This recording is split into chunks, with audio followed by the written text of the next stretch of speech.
You are checking out the first ever Best of Battleline podcast. I figured by this point we have so many shows in the archive. Let's do a really cool best of, and let's represent all branches of U.S. Special Operations Forces, the Army, the Navy, the Air Force, and Marines, of course. So that's what we do. We have one guy on from each branch that we've spotlighted on previous shows. So for some of you, this will be a little blast from the past, and you'll be able to listen to shows here all in one episode that you haven't before. And many of you, this will be your first time hearing these excerpts from these episodes, and you may want to go back in the archives and listen in their entirety. Now, who's keeping us going this show and doing what we do?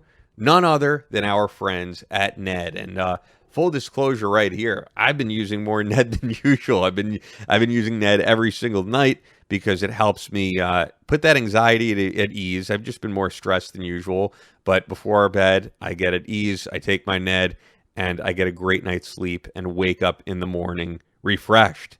And what's better than that, really? I mean, that's what it helps me for more than anything, as well as aches and pains and a whole lot of other things, which we'll talk about. Ned is a wellness brand offering science-backed and nature-based solutions that offer an alternative to prescription and over-the-counter drugs. Ned does not cut corners nor spare expense when it comes to CBD products. Now, the benefits of cannabinoids, there's a wide range that you can learn about at the site, but as I said earlier, a sleep aid, also used to treat insomnia, an anti-inflammatory, a natural pain reliever, and it's used to treat anxiety and post-traumatic stress, depression. It's a rich source of antioxidants, and it's also been used to treat more chronic conditions like epilepsy, Parkinson's, and Alzheimer's. So you're going to want to check this out. Many of you have become subscribers, and hopefully many more of you will continue to.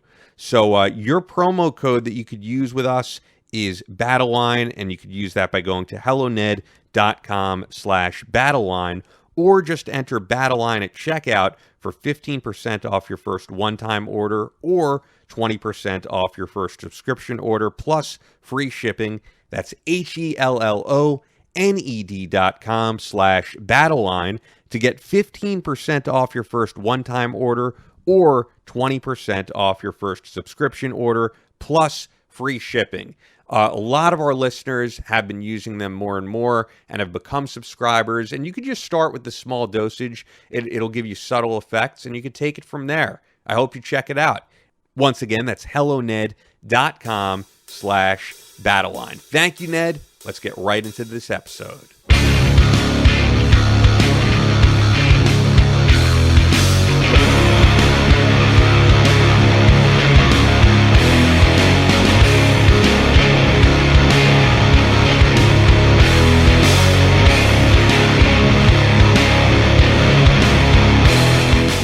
From Omaha, Nebraska to New York City, from planet Earth to extraterrestrial life in space, a podcast with no equal, engaged in unconventional warfare through your speakers and headphones. This is a show about embracing the suck, conquering your demons, and finding God in the face of adversity. Chris Tonto Peranto. Twitch is on. Motherfucker, I'm gonna shoot you in the face. Ian Scotto. You know, Ian and I have been dating for a long time. You are now tuned into the Battleline Podcast.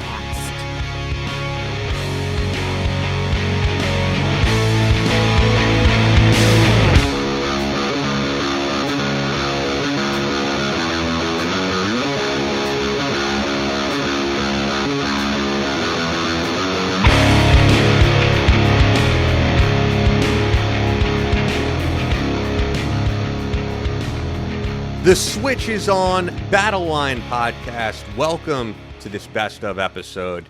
And we're going to start things off with one of my favorite guests who we really need to have back on soon. And I was just texting him to tell him we got to have him back on soon. This is from episode 40, none other than representing Army Special Operations, Green Beret, Derek Gannon. Yeah, Adam wrote us, and he said, Ian, I know you're probably overrun with guest suggestions, but I was wondering if you still had to connect with Derek Gannon, so, you know, your wishes are command here. And he wrote, I found his perspectives uniquely interesting, especially in this time as they pertain to the police, being law enforcement myself. And then he asked another interesting topic he had strong opinions on was the SFAB, and was wondering how he felt about the SFAB taking over the Columbia mission, long attributed to 7th Group, who largely own that counter-drug battle space. So before you even give an answer, could you kind of break that down for the audience who has no idea what we're talking about?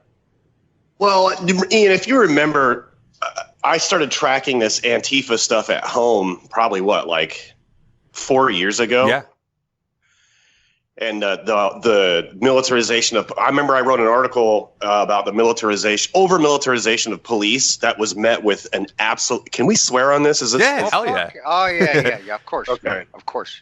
And it was met with absolute skull fuckery from all swords just coming at me to dive onto. And it was just there. How could you take our MRAPs from us? And I think Adam is the guy that I absolutely had a conversation with like 4 or 5 years ago, that he was like the only guy was like, explain yourself type thing. He kind of went Pat Skinner on me. He was like, I hear what you're saying. What are you trying to say? I was like, I still don't think that police forces need MRAPs and 10-inch barrel Perus and kit better than SF operators have to do a no-knock warrant on a guy who's selling dime bags of weed. Yeah. Now, that was when I was living in Portland, the weed shit. That's fine. I still think weed's fine, but that's when I was seeing I was going to a lot of protests. I was seeing a lot of Black Lives Matter kind of like infancy movement and Antifa throwing piss bottles at horses and shit, even here in Dallas.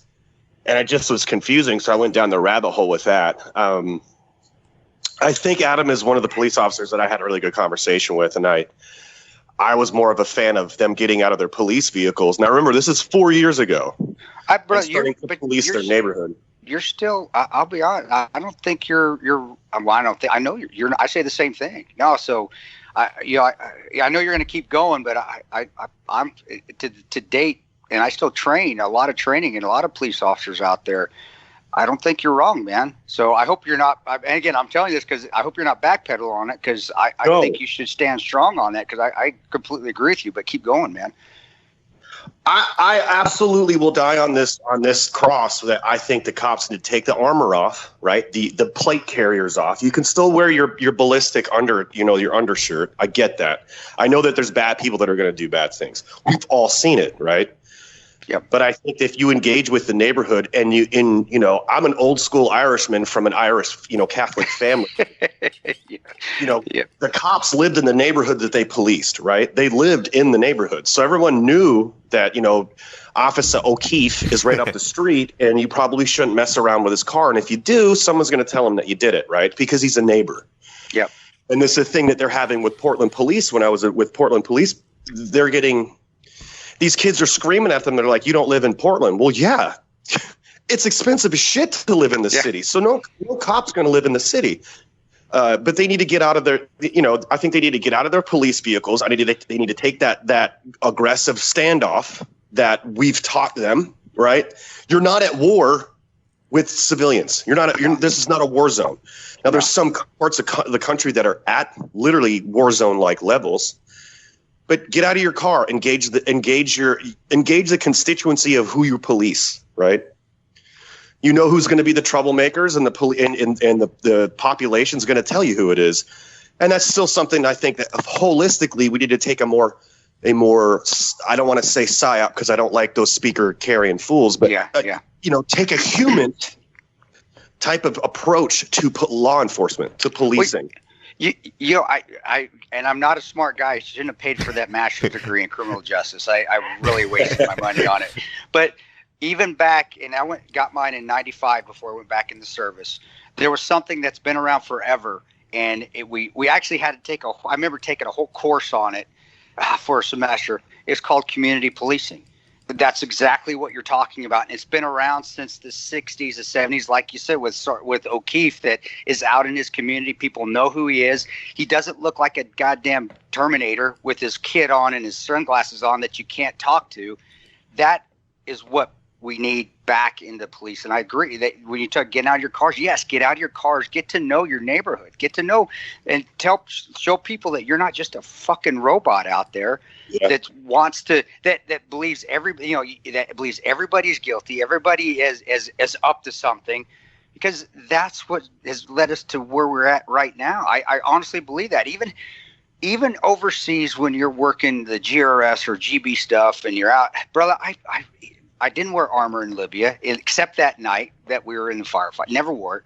I was always out, and you're getting atmospherics. And I know this is a foreign country. We're not talking about America. Even when I was in Canada, I very rarely wore anything to make it look, because you look just intimidating, and then you're looking untrusting. And there are times when you need to wear it. Yes, when you're doing a DA mission. But like you said, this isn't DA missions in the United States. That's not what you're doing here. And if you want to do that, then sign your ass up and get overseas and go on those DA missions. Absolutely. If you want to skull bounce someone off pavement, do the work. Volunteer 2 or 3 times to get to units. Yeah, just probably just piss off a bunch of Green Berets and SF guys. You know what I mean? If you get to the unit and it's time to do work, right? Throw armor on. It's time to do work. You entered into the game. You're going to win stupid prizes, right? But you shouldn't look. If you're a police officer, you shouldn't look around and be like, I'm a fucking sheepdog. These are all of my sheeps, and every one of these people are wolves. Because eventually, you're going to start looking at a specific demographic as the problem. It's just systematic. It's systematic, and here's the new and improved Derek Gannon. It's probably because I live in Texas and I'm absolutely allowed to do whatever the hell I want. I'm not kidding you. It's crazy. Everyone, like, when I moved here, my parents were like, "Oh my God, what did we do wrong? Like, why are you going to Texas?" What did we and I'm just wrong? like, I'm going to Texas. I'm going to get me some cowboy boots. I can't wear a cowboy hat because I'm not a native. I figured that out real quick. The cowboy boots are fine. And no one has told anybody, any woman that I know, what to do with their vagina here, how to have children. None of that shit. Governor Abbott hasn't issued me a wife. None of this is happening. What Texas is now, maybe in West Texas, I don't know what's going on over there. This is a big state. We don't know what's going on there. I guarantee you, West Texas, maybe when it gets closer to New Mexico, but I think West Texas is probably even more going that direction. Because my dad grew up in Lubbock. Lubbock is, man, yeah. I'm sure that everybody's opium carrying their freaking lever action rifles still over there, man. So we're good. It is the most comfortable I've ever been in the States. Because I walked into like a Walmart and there's 5 or 6 dudes that I know. I'm like, I got you, buddy. I noticed you're rocking a Glock. Good for you. Good for you. I mean, there's no Kel-Tex around here, man. These are like no Kel-Tex. That's awesome, man. Yeah, you know what? It's like their extension of their like jewelry. Like they have some nice pieces running around here. It's like, that's classic, man. So Derek, before we get off track from it, because I didn't want to stop you because you were on a roll, but I think what you addressed was really more like the first part of the question. So the second part of the question was the one that I don't know anything about really, because of course I know the law enforcement stuff, but where he said that he knew you had strong opinions on the SFAB and was wondering about the SFAB taking over the Columbia mission, long attributed to 7th Group, who largely own that counter-drug battle space. That's the one that you would have to explain to me the background, and I think, Chris, I don't think either of us are up to date on that. They didn't have an SVAB when I was in, and that's the Special Forces assistant. But bro, I'm looking at it from afar and not being. You were actually involved with it. You know more about. But isn't that just when they're taking the FID mission and giving it to a unit instead of just leaving it with group? Why would they do that? It's a FID mission. And maybe I'm completely wrong, but what I'm looking, it's like, okay, wait, FID. They already had guys that did that. They were called Green Berets. They did the FID. Yeah. Why the fuck do you need to make a whole separate unit to do the FID? But was it maybe? I'm thinking, well, maybe it's because they're moving the Green Berets back into doing more DA stuff. Maybe more like the SIF teams. Maybe more SIF teams. And they just need to get that away because that's more teaching, and they need just to give it to guys that just want to be out there teaching. Explain that to me, because I was looking at it going, man, that's just a FID mission. Why did they? Is that just so people could get more medals and more ribbons? So you got more people saying they're cool because I'm on an SFAB team, and and you don't have to go through selection anymore, or do you have to be long tab to be on it? Yeah, I know absolutely nothing about it except from what I wrote, because it wasn't when I was in. I didn't see any of that. Dude, you are absolutely right about the awards. And here's the thing. The SFAB has nothing to do with special forces. It has nothing. It's not even in the same MACOM. Okay. It's the unit that you can apply to, right? It literally is a FID mission. They're taking – okay, let me start from like left of boom, okay? When the SFAB started coming out, there's like secret societies of, Guardians of the Green Beret, shit like that, Sure. right? Yeah.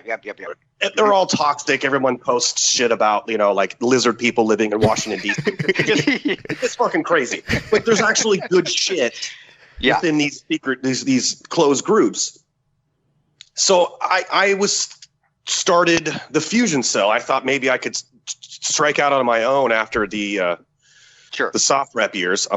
That's all I'm gonna say. That's all you have to say. That's all I gotta say. That's all you gotta say. And it was like, hey, have you ever heard of this Security Forces Assistance Brigade, right? SFAB. And I was like, no, what is this? And they started people started posting pictures. They had fucking green berets, off-color green beret. You couldn't tell the difference between the hunter green berets of Special Forces versus the SFAB.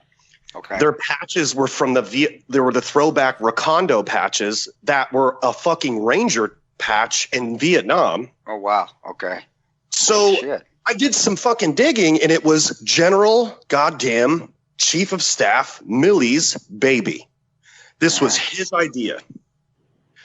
So I decided to start poking the bear, and I started a petition. I don't think I've ever told this fucking story, but to a few people. Hey, we like getting the scoop, man. And it was one of those online petitions, but it was from the White House, right? So if you get, I said it's like you get 5,000 or 10,000 signatures, it'll be put in front of somebody's going to clap eyes on it in the government, right? Well, within 2 days, that son of a bitch had like 50,000 signatures, right? Because I put it through the SFA and all this other, the association, all this other shit. And what did the petition say specifically? It was stop. I'm going to paraphrase because I haven't seen it in a while. I wrote it when I was still a writer and could write angrily and passive aggressive ease. But it was like, you're stealing all of these things, You're stealing the Green Beret that was given to us by John Kennedy himself, right? Approved by John Kennedy, and I put pictures and all this other shit in it, and it was like, sign this petition to at least change the headgear. We knew we could once a unit is stood up, there's no way you're going to get it. There's already money allocated to that unit for 24 months, for 2 years. That unit is that unit, right? They've already sliced off the defense budget for it. So it's but you could change the beret. It looked green. It looked literally green. And we had kids in the SFAB that were sending us pictures of like boxes of these things. And they're like, this is what, like we had inside, rats. We shouldn't call it snitches, right? But they were our inside connections, right? We totally pumped them up like, you're doing this for America, kid. We're like fucking snitch. But he was telling us stuff, so it was good. So here's the kicker, Ian and Chris. Here's the goddamn kicker. Day 3, I get a phone call that I don't recognize. It's an undisclosed number from DC. And I don't answer because I'm paranoid. I'm like, I don't know you. It kept calling. So finally I answered it, and it was General fucking Milley's chief, his adjutant. So it was his major chogi boy, his 04 chogi boy that's calling. And he's like, this is Colonel so-and-so. And I'm like, sick. Okay. And I'm like, yeah, okay. And he's like, do you have time to speak to the chief of staff, General Milley? And I was like, all right. That's literally how I said it. I was like, okay, like someone's messing with me. You're like, okay, like, Frank. Yeah, nice try. I was like, yeah, okay, Chad. We're pairing. And he goes, okay, stand by for the chief of staff. And it was like, it made this like weird click over noise. And I was like, holy shit, this is a real switchboard. Like, this is a government switchboard. And on comes fucking Papa Bear fucking Milley. hey, how you doing there? Master Sergeant Gannon. I'm like, holy shit, he's got my TD Form 214 in his hand. He knows everything about me. I'm like, this dude's legit. And I'm like, holy shit. So I made a choice, Chris. I'm like, how do I freak out? In my head, I'm like, like fangirl squealing. I'm like, holy shit, staff. Or do I act like a tough guy that I was taught in special forces? So I'm like, I'm gonna put on my sunglasses and be cool, right? I'm like, hey, sir, how are you? Right? Like he and I are old drinking buddies. I'm like, hey, how you doing, buddy? And he just starts laying it out chapter and verse. He's like, the beret is this color, this color, this color, this color. So I started firing back. He thought I was just gonna listen. I was like, hold up, you're a special you're a former fifth group guy, right? And he's like, yeah. I was like, dude, that beret is like, what is going on? And he's like, well, we probably, it's a T Brown. And we were taking it from the World War II, British forces from and he just started like throwing out this like obscure, SOE type shit from like the OSS days. And I'm like, okay, that's still special operations. And he's like, they're going to take over, and what they're going to do is they're going to be training, foreign, internal defense. They're going to be training armies and stuff. So, Green Berets could come and just pick these units up. And then the phone call, ended. He was like, well, thanks for your time. I'm still not going to rescind the the petition. I'm still not going to rescind it. It's still out there. It now has a life of its own. Welcome to the 1% of the GBs that absolutely will not let you, do the beret. And the beret did come out, and it was brown. There's the left of boom. Now, the reasons why they started SFAB was because, Chris, you know this, the military is usually about 4 years behind where we are in current times. Yeah.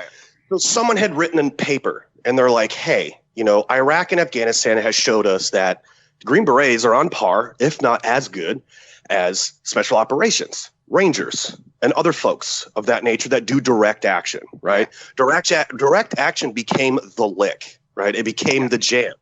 Yeah. Everybody was doing it, right? It was like everybody was doing it. It was like it was like 1 minute it was like updo haircuts for girls, and the next minute it was yoga pants. Like everybody started doing it. And I was in a SIF team. I was in fifth group SIF, so we were doing it with y'all. Like we had you and for those that don't, the Commanders Extremist Forces, that's we at Ranger Battalion. Yeah, we make fun of group guys, but then the SIF guys. Well, that's not really the guys because the SIF guys are doing they're doing the DA stuff. That's when we that was it. If you were a group guy, from my opinion, and you tell me if I'm wrong. If you were a group guy, active group guy, you wanted to be on that SIF team. That was what you were striving for. Yeah. And if you weren't on SIF and you're an active GB and your unit had a SIF team there, if you weren't on SIF, you shit on the guys at SIF. We literally walked past you in our Patagonia jackets and fucking blocked. And we're like, yeah, dude, keep shitting on us. We're good, dude. Where you guys going? We're about to go shoot 50,000 rounds of the shit that you guys allocate for a year in a day. See you guys. Oh, man. And that was that was who that we had the guys in Tripoli going. That was that 10th group SIF team that was fucking awesome. They were that's why I couldn't believe they weren't in country. Well, anyway, that's a whole nother story. We'll keep going with yours. That's a whole. I'm not going to. You and I could have a great conversation about that because I know some guys on that 10th group that's literally our fucking dude, they were literally the mission that we do when we forward deploy is. That's what I was telling. Why do not people? That's what I said. I said these guys were there. They were actually his close protection that were some reason pulled out of country. And when he showed up, I'm like, where that? Because when I was in Tripoli, they'd come over. Our chow was better, so we'd invite them over, and they would eat with us at our annex there in Tripoli all the time. They'd bring the ambassador over for a meeting. It wasn't that they wanted to come over and eat, which is cool. Come over and hang out with us on Fridays. So when he came in the country, Steven, I was like, "Where's your team, buddy?" He's like, "Nah, they got pulled out of country." Like, what the fuck? You're coming here? And you're pulling your SIF team. I mean, those guys, he was not going to be touched. Nobody would have messed with him because he had a whole fucking SIF team that was his close protection. I remember on the radio calling, and those dudes were hustling, man. They were fucking hustling to get to us, and they got shut down. We got to have you on. We'll talk about that because I'd like. Yeah. The one thing I don't like about the movie is the Sith guy is sitting in a C-130 of all things with like musket rifles. I'm like, I know. I saw that. I'm like, he had a fucking longbow. I saw it. I'm like, God damn it. I was like, what is this? Is this like the group support battalion following them? I know, like, you've got. I looked at M4 got shorty, carbine. M16. Like, what the fuck? Oh, and that was one of my hits on Michael. I was like, dude, why you got him with an M6? But they filmed that. We weren't there with that. Oh, that's why, because I know you guys were all there to make sure of the accuracy. So. And when they did that, I think they just did it on an airfield in Morocco, and that was just a quick scene. You guys both have to remember, though, you were like 1% of 1% of me, even less who notices this type of thing, and it bothers them. That's what's fun.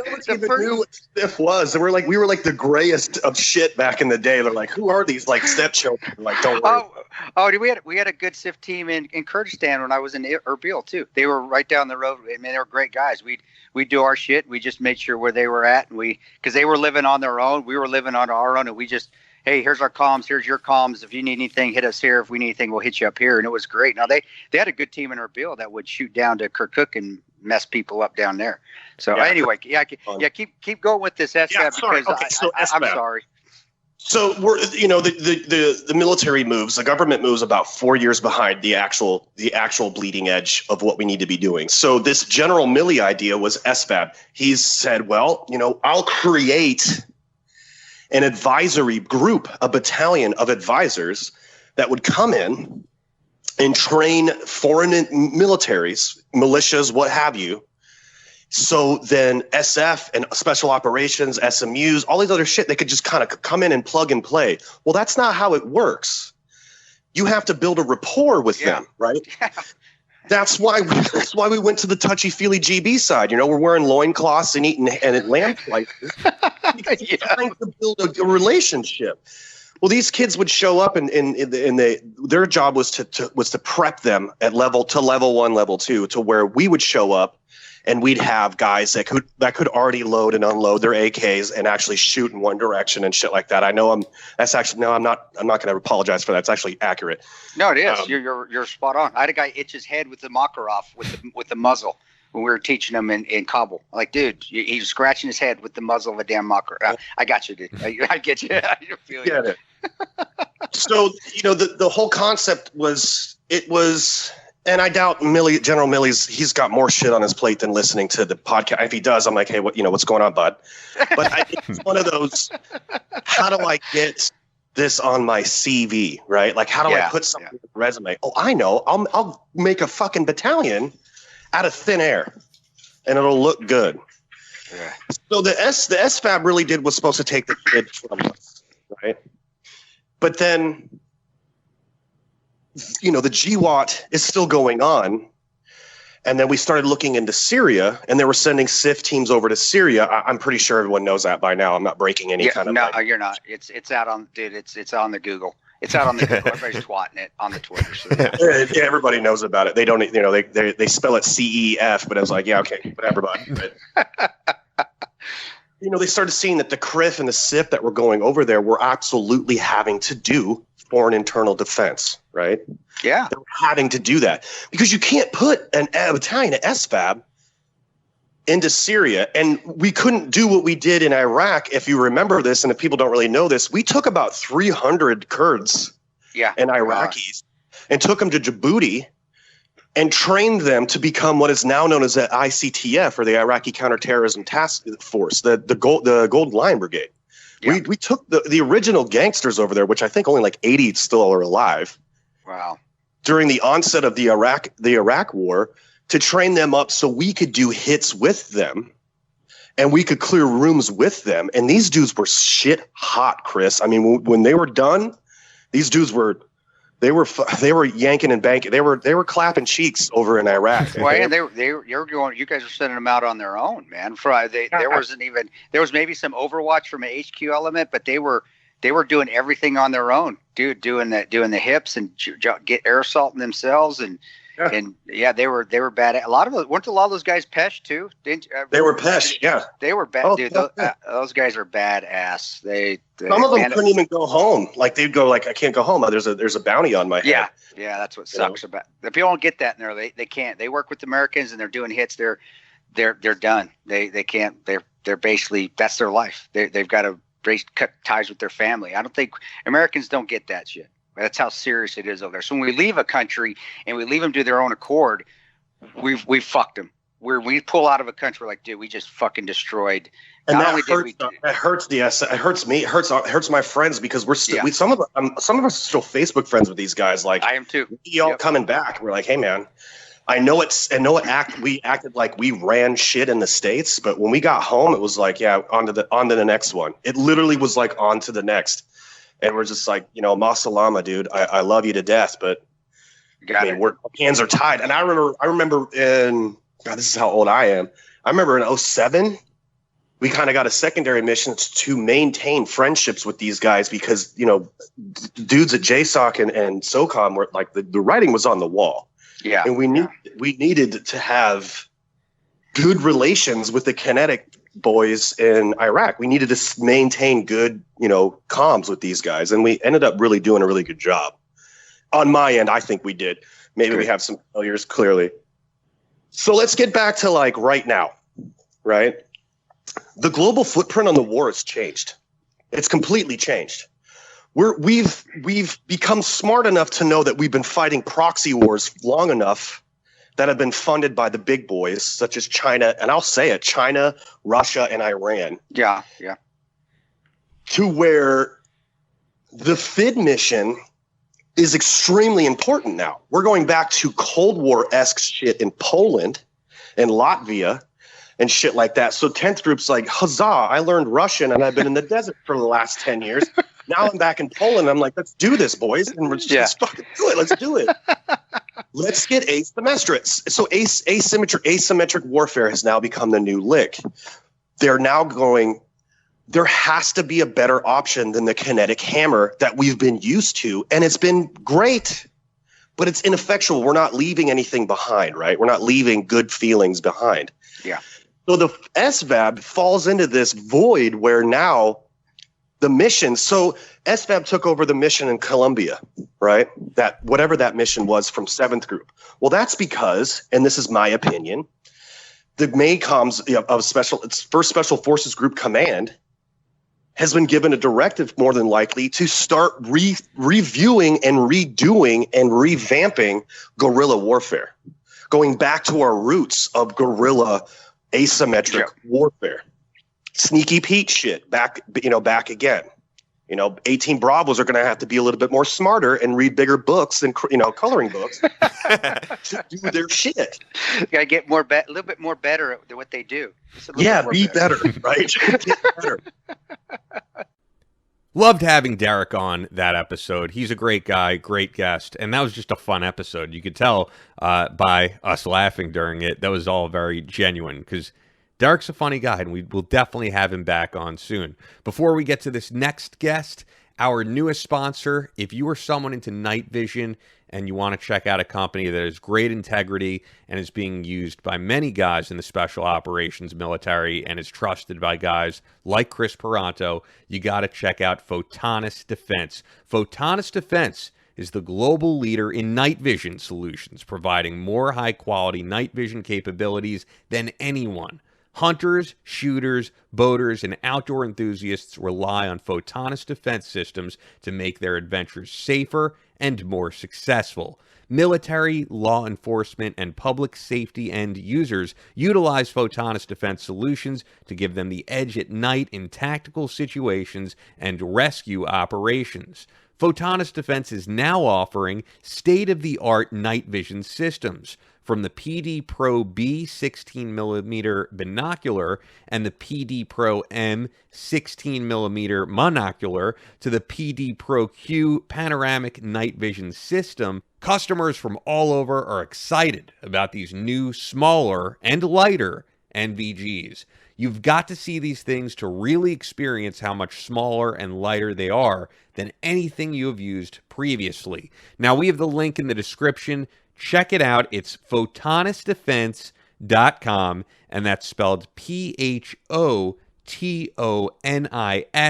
defense.com. Visit photonisdefense.com for more information or look for Photonis Defense product options from your night vision dealer. We love what they do, and once again, guys in the special operations military community have been using them and speak so highly of these lighter systems. With that, we're going to get over to the Navy, a guy that we had on episode 28, who you've heard on Joe Rogan before, who has the series coming out as well, the on-screen adaptation of his series. You guys know who that is. None other than Navy SEAL Jack Carr from episode 28. Here it is. Started at Team 5, enlisted, and was a sniper there, and then went to OCS, did 3 months of doing exactly what you do in boot camp, except you get yelled at by a Marine instructor instead of a Navy one, and then right back to the SEAL teams, because somehow folding underwear and T-shirts somehow qualifies you to lead men in battle. So right back to the SEAL teams, and then because I'd already gone through BUDS, already gone through SEAL qualification training, already done 2 deployments, one post 9/11, it was right into the fight from there. So it was if you were going to become an officer, it was a good timing worked out. So then I went SEAL Team 2 on the East Coast, and then finished up my time as a troop commander at SEAL Team 7 back on the West Coast. And then that's where I started writing. And during that last year, when your job becomes to get out of the military after you drop your papers, and you kind of go in that separate pile, and you go to dental and medical and get read out of secret programs and turn in your gear or whatever else you have to do.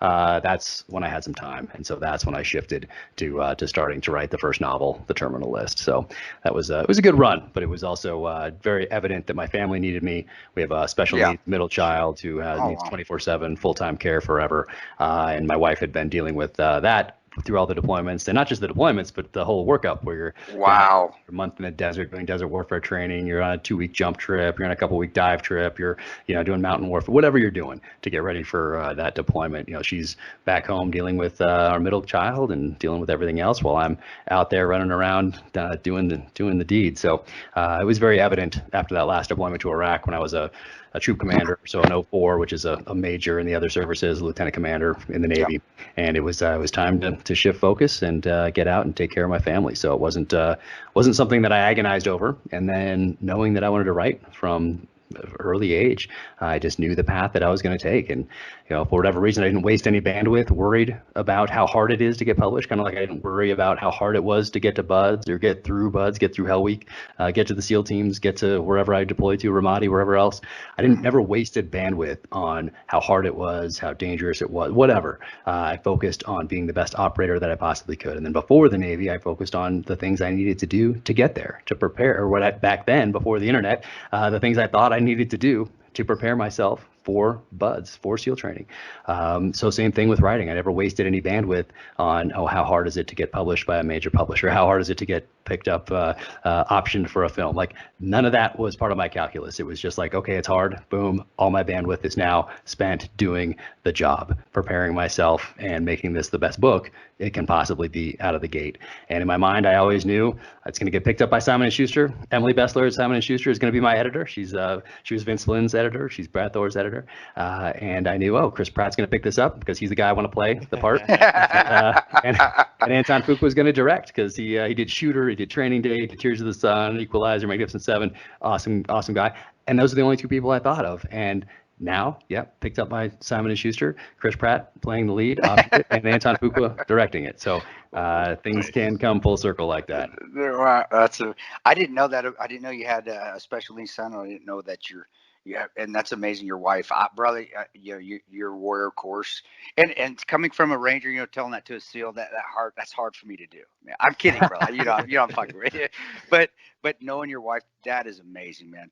Wives are amazing, and she's tremendous. I hope she's listening. When she does listen to this, from me to her, she is the ultimate warrior. Wives are what keep us going. Wives are what keeps the deployments going. We step back and finally get away from it, and we look back like, man, I really had it easy. I was the one that was deploying all the time. I didn't have to worry about the kids back home, and I didn't have to worry about the bills. I just had to make sure I didn't die and I came home. I mean, that's what I had to worry. That's it. One worry, and she's back home taking care of everything. You got a tremendous wife there, brother, and Man, I can't believe that. That's astounding to me because I didn't know that, and that I know how hard that is with keeping a relationship going, but also with your special needs son. And bro, how old is he now? If you don't mind me asking, I think you said it, and I might have missed it. Forgive me, I'm getting old and senile. I'm almost 50, so I'm right behind you there. Right. So no, he's 12 now. So we have a 14-year-old daughter, 12-year-old son with the special needs, and then Wow. the 9-year-old as well. So he's right there in the middle. But a crazy part of Wow. that is like we didn't know we were in the military. You know, so we knew when he was born something was Sure. off. Didn't quite know what it was. Of course, military medicine. We're trying to figure it out. We tried to do some things on the private side too, going to Cedars-Sinai up in LA, trying to figure this out. And then 7 years into it, after my last Iraq deployment, I get a call out of the blue from Ross Perot, who passed away this last summer. And he sounded exactly like Dana Carvey impersonating Ross Perot. But That's awesome. One of his financial advisors knew a friend of ours, and he walked into Mr. Perot's office and said, "Hey, sir, I think you wanna hear this story," and hands him a printout of an email from our friend. And Mr. Perot said, "Get him on the phone." And so he calls me out of the blue and says they're going to put together a team of genetic specialists at Southwestern Medical Center outside of Dallas, and they're going to fly us out there and figure this out. And then he hangs up, and I'm like, "Whoa, what just happened?" And an hour later, his lead doctor calls and said, "You know what? Hey, send us everything you have on your son from Cedars-Sinai or from the military, anything else you've done, and we'll put this team together, and then we'll send the G550 out for you and fly you out here, and we'll see what we can do." And sure enough, about a month later, they sent the G550 and had a nurse on board for our son, and we got on there and flew out. And that's why the G550 is in my latest novel, actually. And then, landed and met Mr. Perot, and he sure enough, he had a team of genetic specialists there in Dallas that figured this out. They sent our blood all around the world, and they found a researcher in the Netherlands who had just discovered this specific genetic mutation, and our son was the 13th in the world that they'd ever diagnosed with this. Yeah, so. Wow. Yeah, incredible. And actually bring that into the second novel, True Believer. One of the characters has a child with the same genetic condition. So once again, these things are all they're fiction. They're 100% fiction, but there are personal elements in there that resonates with people. You know what's crazy is, I mean, I think for a lot of people, they just and you know, the media kind of spins things that one person is known for one thing and that's it. And I think the general public just knows Ross Perot as the rich guy who ran for president, and people say spoiled the election for Bush. But when you hear a story like that, it tells me Ross Perot is a true patriot and cares about his fellow man, cares about veterans. Oh, yeah. And he did that for things like that for so many veterans out there, never seeking any recognition for it, but countless veterans he did things exactly like that for. Just an amazing guy. I got to say hello to him again on my first book tour when I passed through Dallas, and he still had a picture of our son right there on his desk, which was incredible. Just an amazing human being. And people can go back and read Ken Follett's book called On Wings of Eagles, which is about Ross Perot and getting some of his employees out of Iran in 1979.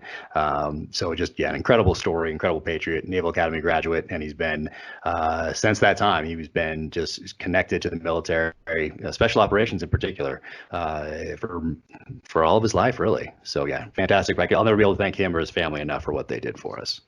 That's just, bro. I'm still at all. You guys are, you and your family have all my prayers and blessings, man. As much as God allows me to give with all the mistakes I've made in my life, man. But I tell you what, I'm impressed, even more impressed with you now. And how is your son with him, and what can you tell me? What does it do? I'm curious, and I just ask questions because I am curious. Yeah. With his ailment, what does that cause? What can he do? I mean, I know he's like his daddy. He can do anything, and I know you pushed him that way. But are things that he can't do, that he has problems with, and how do you overcome those as a father? How do you overcome and how do you help? Because you're a tremendously positive individual. That's why you're successful. How do you do that as a father? And all you listeners out there that may have special needs children, listen to Jack here, and let him tell you how he's helped and continue to make a positive difference in his son's life. And I want to know, because I have a 4-year-old, a 15-year-old, and I'm always trying to be a better father as well.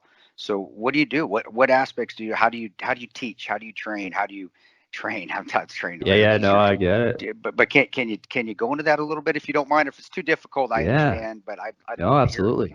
Absolutely, yeah. So it manifests itself as a global developmental disability, meaning, and there's not that many people out there. Obviously, he's the 13th. I'm guessing they're Yeah. up to about 100 now, but there's not that big of a pool to study.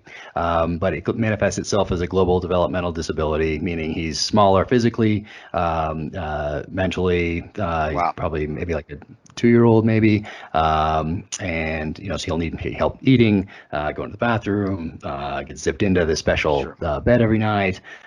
So yeah, it's. I mean, you need someone right there on him every single second. So I'm in my office right now doing this, and on the other side of these doors in my office, my wife is out there with him right now, just making sure that he's safe, and he's getting fed and all the rest of it. But he's a sweet little guy. He also makes little jokes. So yeah, he like if he met you, we said your name, he'd put a Z on the front of it, and then he'd just start cracking up. So he has these little jokes that he does. Awesome. He's on his iPad a lot, and he gets he looks at all these different languages, and so it's kind of a mystery, like what his brain is really doing in there. But he's a sweet little guy. He makes jokes. He just needs help doing everything forever. So that's kind of how it manifests itself. But yeah, for us, I would look at it like, we have to look at it in hey, we were given him for a reason. It has to be that we're strong enough to handle it and to that condition, and to help him reach his full potential, whatever that may be. Like, that's our mission in life. But there's also the other side, which is raising the other two kids so that their childhoods aren't solely defined by their brother's condition. Because Okay. Sure. when you're solely focused on, when you have someone that needs to be taken care of, who's 12, that needs to be taken care of like this, you can, I can see that if you had two other kids, it would be very easy for them to feel like you were always focused on the special needs child. So knowing that, we take steps to ensure that we get out there and we do things with the other kids, and look at it as, hey, we are all in this as a family. We're in this as a team, and he is sandwiched between two amazing other kids, and there's a reason for that. So hopefully it makes us all stronger. Hopefully it makes the other kids, well, us as a family, more loving, more compassionate, more understanding going forward. So that's so we just, it's just kind of the cards we're dealt, and you got to play them the best you can, just like anybody else. No, it sounds like it's grown you as an individual as well. I want to get into the book itself, because Savage Son getting high praise from Joe Rogan in itself is huge. I'd love to hear about where you got the idea from, the CIA versus Navy SEAL narrative, and also if people are wondering, if they didn't pick up the Terminal List, should they start with Savage Son? Should they start with the first book? What would you recommend? Yeah, Joe started with a third one. So I always like to read things in order, but oftentimes I do discover a series mid-series, and I'm like, oh, this is amazing. Then I go back and I start at the beginning. So I'm guessing other people are like that as well. But there's only 3 books now, so you can go back and grab the first novel and don't have too much to read to get to the latest one, Savage Son. But interestingly enough, Amazon picked it up, and guess who's out of books? Amazon. Amazon. No. Like, It's good though, this. man. It's good. Problem. Well, I guess you never know. I mean, we talk about it in terms of it being a good problem to have, but then, how many books did they have? How many books did they have? Exactly.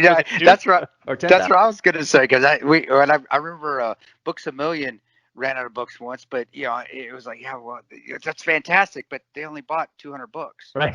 So I'm like, well, not really, because why they only? So no, I get it, but so we're going to stay positive though. We're going to say that's a good thing that they had 10,000 books and they went the first week. Let's just stay positive. They're out of books. Yeah.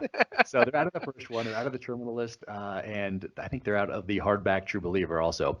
But you can still do the Audible, right? And yeah, Kindle. Audible just made the New York Times list, Audible list. They have a special one. They have an Audible list, so that just made that. Which is great. Ray Porter is the narrator who just knocks it out of the park. He's fantastic. The first book, audio, was up for Audiobook of the Year. So it was crazy being back there in New York, putting on the tux, and seeing the book up there next to Stephen King. Like, crazy. Totally crazy. That's awesome.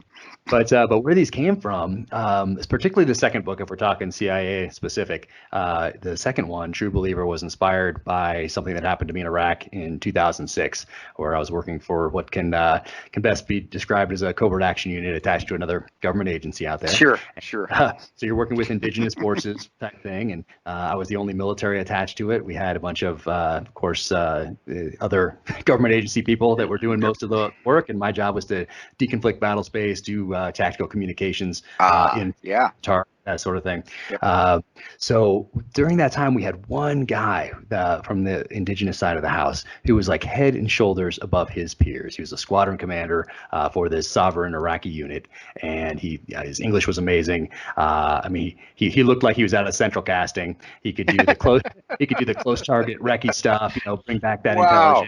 intelligence. But most importantly, he could make decisions under fire, which was unique. I don't know if that's your experience as well, Chris. Yeah. It's hard. A lot of those people that we work with, because in a lot of those countries, making decisions under fire, deviating from the plan, taking risk, if it doesn't work out, wasn't necessarily rewarded if it didn't work out. Yeah, it wasn't like learn from our mistakes and move forward. It was kind of like, okay, off with your head, off with your hand, Yeah, something like that.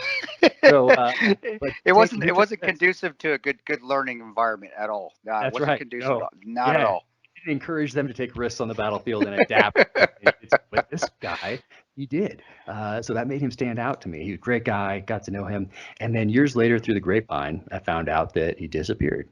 And I was like, interesting. What if I was to take this and to fictionalize it and to have him disappear because he was upset that we left at the end of 2011, and maybe something happens to his family.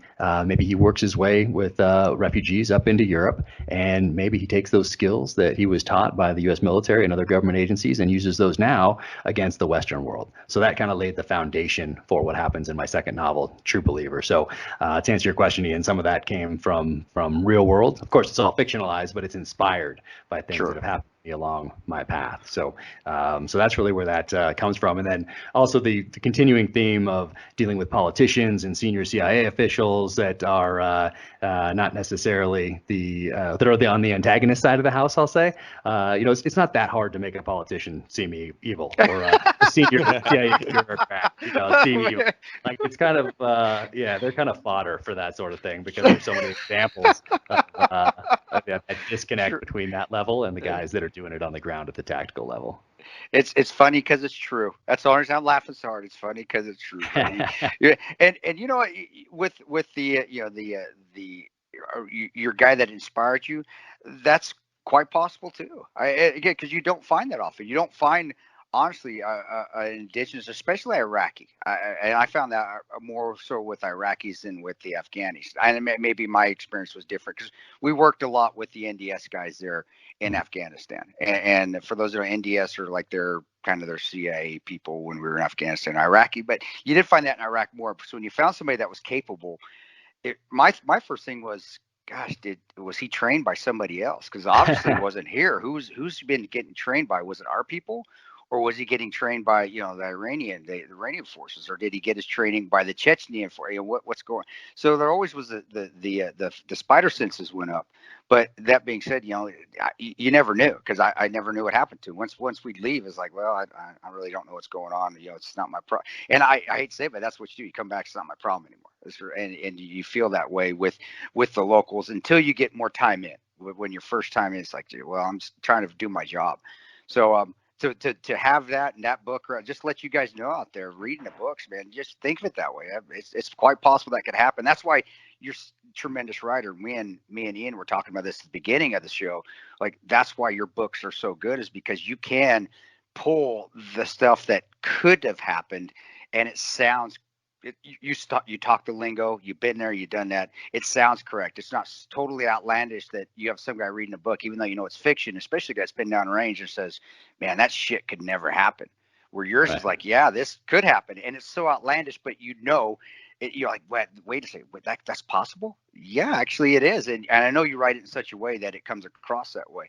So what I'm saying to guys is read Jack's books. And when you read them, they are fiction, but maybe not. I'm not saying they aren't. I don't want to get you in trouble, but they are fiction. But it's possible, because the world is such a crazy ass place, and politicians are such I'm saying this, Jack is not. I am saying this. Politicians are dirty motherfuckers.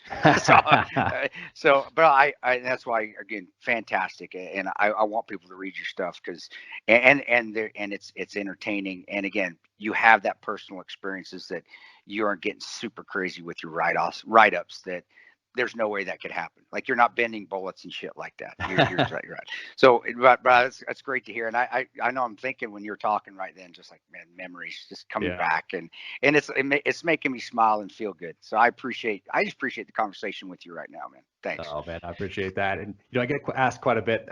People ask me, hey, what is what movies are realistic, or hey, do you ever miss it? They ask that. They ask what's realistic, and then they ask, do you ever miss being in the SEAL teams? Do you miss going down range, that sort of thing? And I know a lot of people say, I miss the guys, or I miss the mission, or I miss whatever. And for me, I flipped that switch. I was like, I did that. That was something I did, and now I have flip that switch, and this is what I do. And that past informs what I do going forward. Hopefully it makes me a better citizen. Hopefully it makes me a better father, better husband, better writer. But that's what I did, and this is what I do. So I made that clear distinction. But I bring that up because the only movie that made me for half a second want to get back into it was 13 Hours.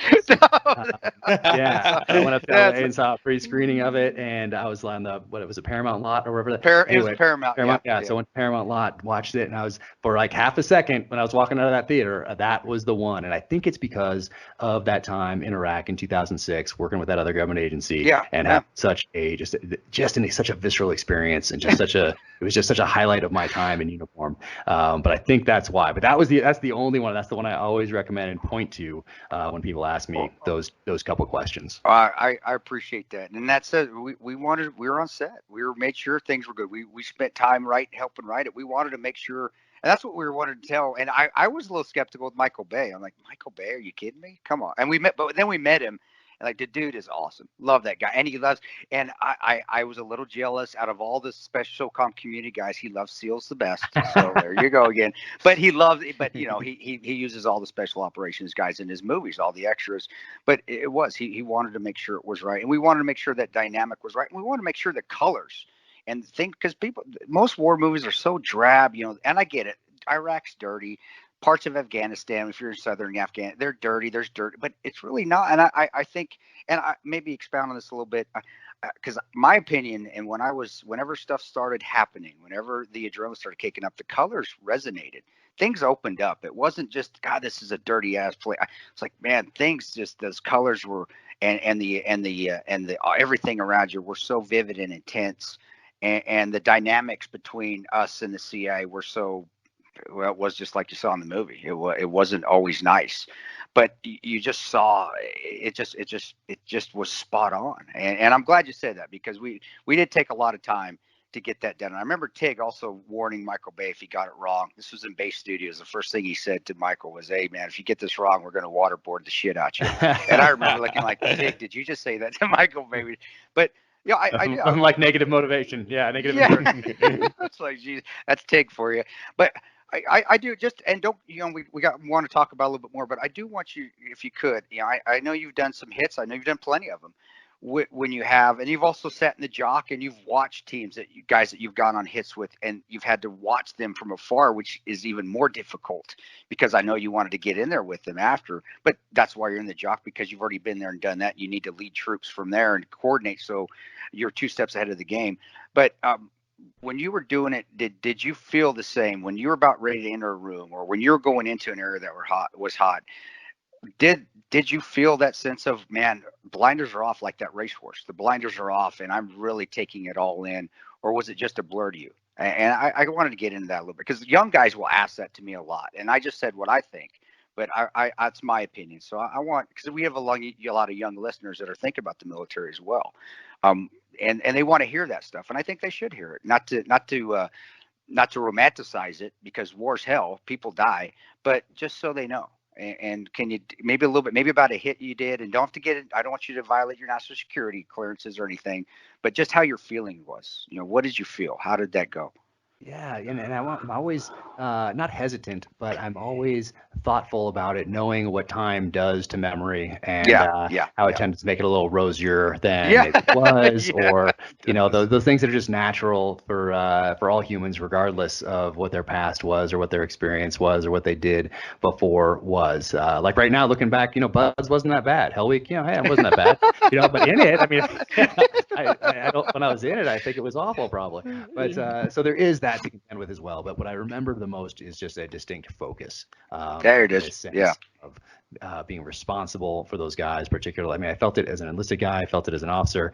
So that didn't really change. I guess I felt it more the more people I had depending on me. Sure. Yep. Depending on my decisions. But it was an intense focus. And I particularly remember Ramadi 2006, 2005, when the IEDs really started to come into the in force. I mean, they came in earlier, obviously 2004, but they really in force as a tactical weapon of strategic importance because of what it did to support for the effort on the public side of the house back here. But every time you left the gate, you could look at anything as an IED, whether it was dead donkey or a piece of trash or just a pothole, whatever it was.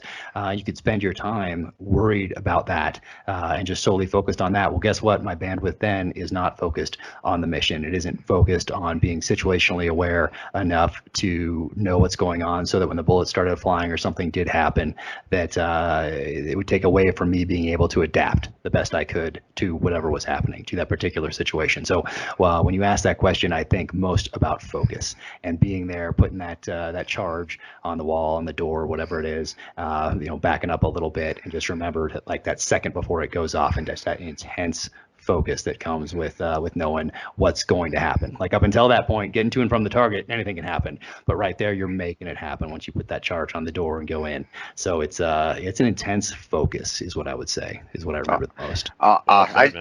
Thanks, bro. I appreciate you doing that, and at least letting our youngsters out there, just prepare yourselves. Prepare yourself for what you're going to get into, and listen to guys like Jack. He's going to tell you the truth from, and that you have both perspectives, the enlisted and the officer perspective.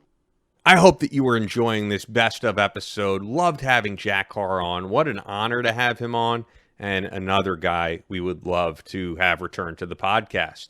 Before we get to our next guest, another sponsor who's been keeping us going since day one is Fort Scott Munitions.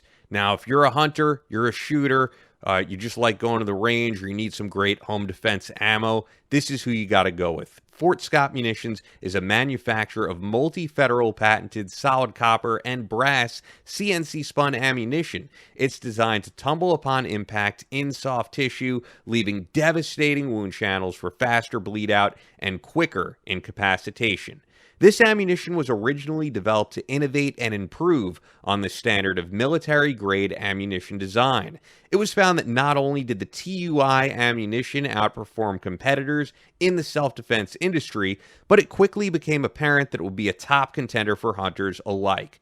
With the ammo being CNC spun, the tolerances are some of the tightest on the market, ensuring that you receive the same results every time you pull that trigger. Fort Scott Munitions is available throughout privately owned businesses in all 50 states. Just go to the dealer locator on the website, and that's at fortscottmunitions.com. The link to that is in the description, and additionally, you'll get 15% off your order of their great merchandise when you use the promo code Battleline.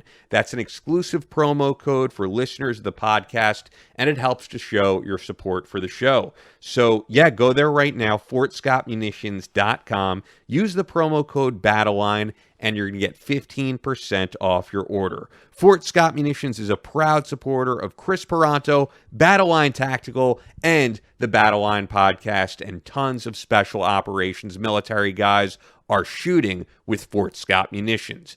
So with that, we've represented the Army, we've represented the Navy, and we got to get an Air Force PJ in there, of course. None other than Scott Gearin talking about a near-death experience and then what he would describe as an extraterrestrial experience. Check it out. The full episode is on episode 62. I was assigned to the SEAL team in Virginia. We did a rotation up there for the alert package, and we were allowed to train in the local area. Anything else we couldn't leave unless there was an alert that we were launched on, such as, say, the Achille Lauro, which was a long time ago. But so in the local area, we could do some training.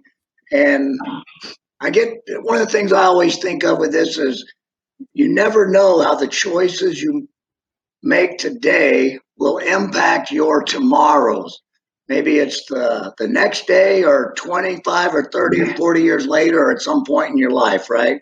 So this all these chain of events have impacted me in different ways, but certainly to save my life. So we were doing a team training. You know how in a group of individuals, everybody has different skills, and mine was the paramedic. So the team I was with on Tuesday, we were doing a train up. I was doing medical training for the team, how to stop the bleeding, traumatic bleeding, and how to open airways and emergency airways. And we practiced with little pictures out of a anatomy book, and we'd put pictures of a throat on a styrofoam cup, and we'd feel each other's throats, and then we'd make that landmark connection and what it looked like, and we'd poke a little knife through the styrofoam cup just as we were simulating with somebody that needed an airway, emergency airway.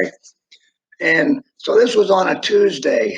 The next day we were doing our free fall training jump, and I remember driving out to the drop zone and stopping on the way, getting coffee and donuts and stuff, good health food.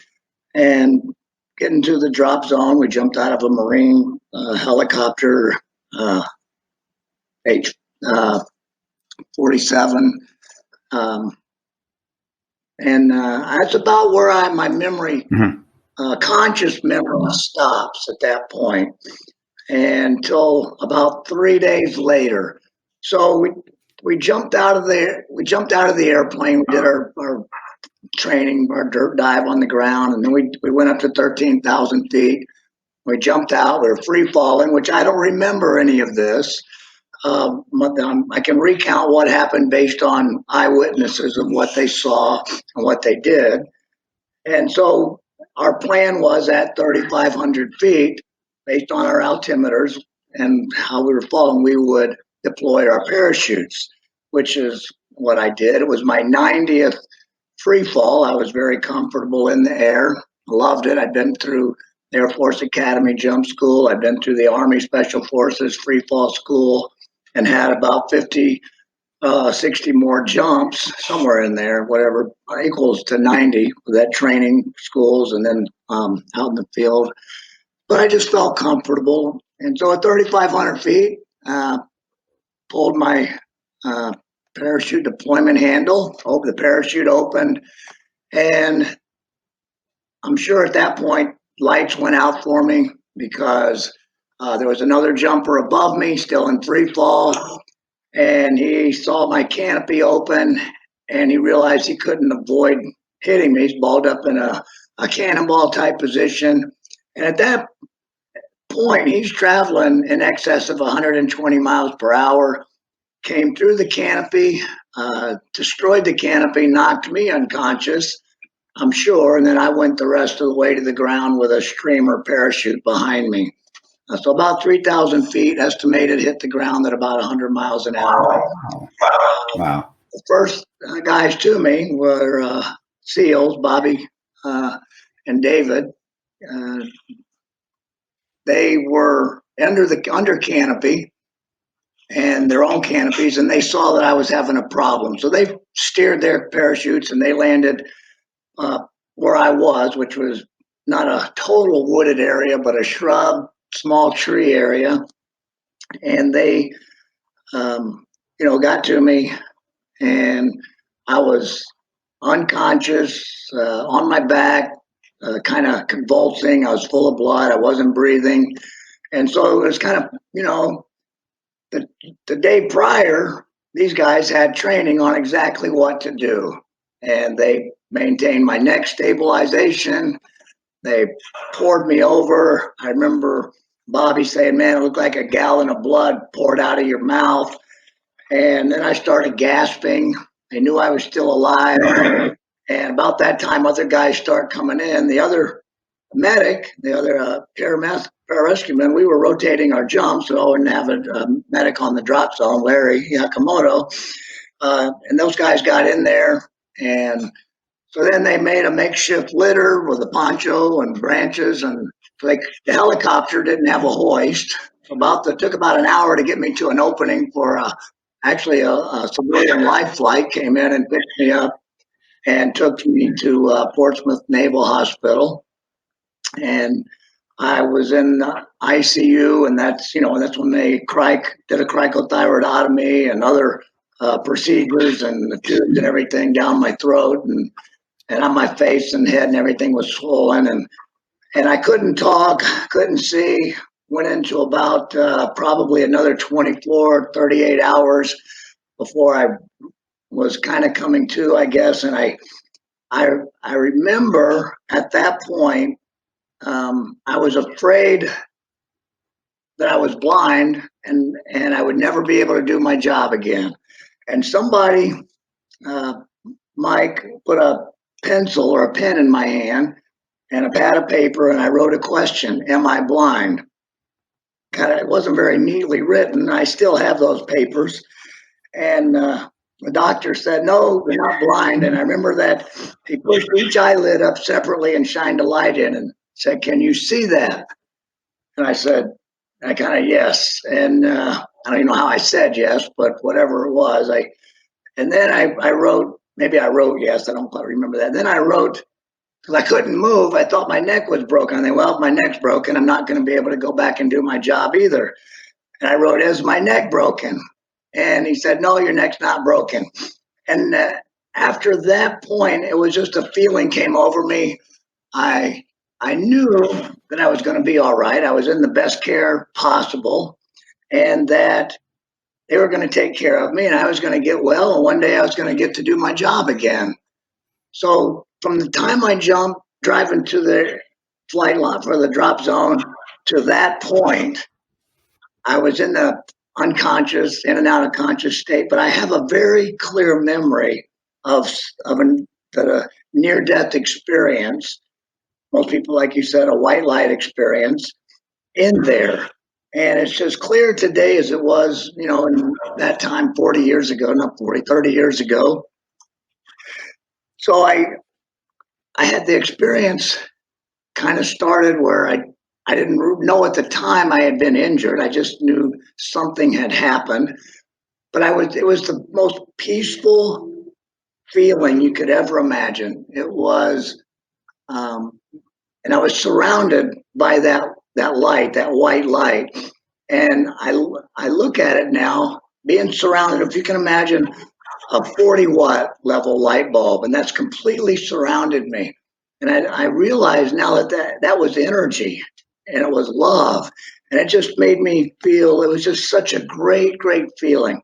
And I was moving. I knew I was leaving. I could see my body was damaged and had been injured, and I didn't know what it was, and it didn't even enter my mind. It was just like my mind, the conscious side of it was just the same as it was prior to the accident, only I was not in my body. And I knew I was leaving it. And then over my shoulder area was a very, very bright area, like that 100-watt bulb area. And I was going to that light. It wasn't like a tunnel, but it was just a very bright area. And standing in front of the light were three figures. And I don't know who they were. And we were telepathically kind of communicating. They were welcoming me, and I was going to them. But my consciousness, my soul was going to them. And I got almost to them, and I was thinking, I'm going to be able to see who this is now. And right on the edge of that, I heard the voices that it's time to go now. Very deep, very clear, very distinct. It's time to go now. And at that point, many thoughts went through my head, and realized the choices that people have to, just to be their best, to do good, what's going on in life, whatever, all the different thoughts I had. And I said, I'm not ready to go yet. And I turned my head away from the bright area. And that was the last thing I remember during that time period. And then I kind of was coming to in the hospital, and then just the procedures that carried on for the next 3 months in the hospital, and then the other surgeries over the next 15 months until I was cleared for jumping and being back here at the rescue. So. Wow. That's why I say the transition. That is amazing. And yeah, I know you wrote about it. I know we put it. Is it? Wow, man. Yeah, we won't get, because I want to get into some other stuff. So does Ian, but just all that, and just amazing how, that story, because I believe in that, and I believe that's what happens. I do, and you verify it for me, which is amazing, and the ability to make a choice. Say, hey, I'm not ready to go, and come back to your body, knowing that you're going to go through a lot of pain and a lot of suffering. To me, that's just intestinal fortitude. That's courage, brother. And you got it. Obviously, you got it. And then the ability to go back in, and with your throat having the scar tissue, because you have to hit, and that we didn't even get into that. And again, we don't need to. We'll save that for people that want to read your story, which I want them to. But the stuff you went through just to get back in, and you did it, and you chose to do it. You turned away from the light, which to me, it just gives me chills. Yeah, that's freaking amazing. Yeah, Ian, you got anything, brother? I know I'm over talking you again, because I love Scott's story. I think Scott's story is just incredible.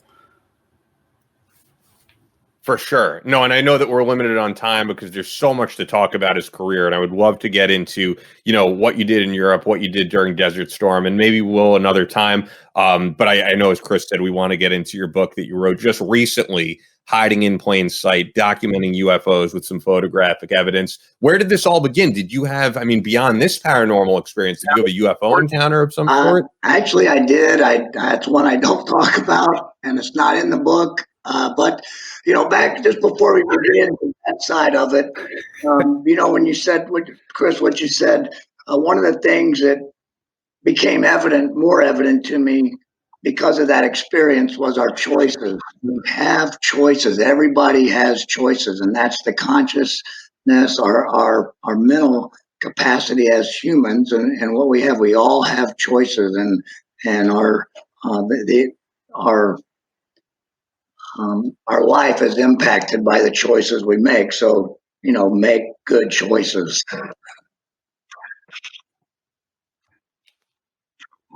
But yeah, the book, Hiding in Plain Sight, is, I think it's the only one like it out there with the pictures that I have in there. So not to get into the incident that I had that's not in the book, but I was in Florida doing a speaking presentation last year, and while I was last year, I had a goal to do 100,000 push-ups for the year, and I was making that goal by doing approximately 2,000 push-ups a week. And I mostly did. I thought, okay, if I do Monday, Tuesday, Thursday, Friday, and I do 500 on each of those days, then I'll have good rest time on Wednesday and the weekends. And that's the schedule I tried to stick with. I had to vary it a couple of times for different things, but I did make 100,000 push-ups in the year. And those are pretty well documented on my Instagram account. I kept good track of those and put them out there. But while I was in Florida, and I had to do my push-ups that day that I was doing that speech that evening, that presentation. And so I like a good Boy Scout, which I wasn't a Boy Scout, but they always the motto to be prepared. And so I always had to be prepared. So I always thought, well, people always say they see UFOs, or they have a blurry picture, or all they can do is draw what they saw, or say or tell about it. And I thought, well, if it's going to happen to me, I know it is, and I'm going to have a camera. And luckily that day, being prepared, I had a camera with me with a nice telephoto lens, not thinking I was going to see anything. So I started doing my push-ups. I'm on the balcony, and I saw this like bright area in the sky, way out in the distance, but it still caught my attention. And I guess maybe because of my connections to the military and the Air Force and my natural curiosity, I saw the bright light in the sky, and I looked at it. I was like, what is that? Is it an airplane? And I realized, no, it's not moving. It's stationary. It's not a jet. not an airplane. And then I thought, well, it must be a helicopter, that's hovering out there. I watched it for a few minutes, and I realized that its characteristics. It's not a helicopter. I don't know what it is. So I started taking pictures. I took pictures with my phone. I took videos with my phone. And then I started taking pictures with my camera and zooming in on my telephoto lens. So I'd take about 10 or 15 pictures, and I'd zoom in on it, and it was still a small little dot.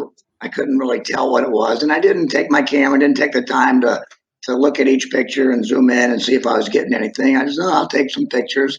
Then I did a set of push-ups. I do 50 push-ups.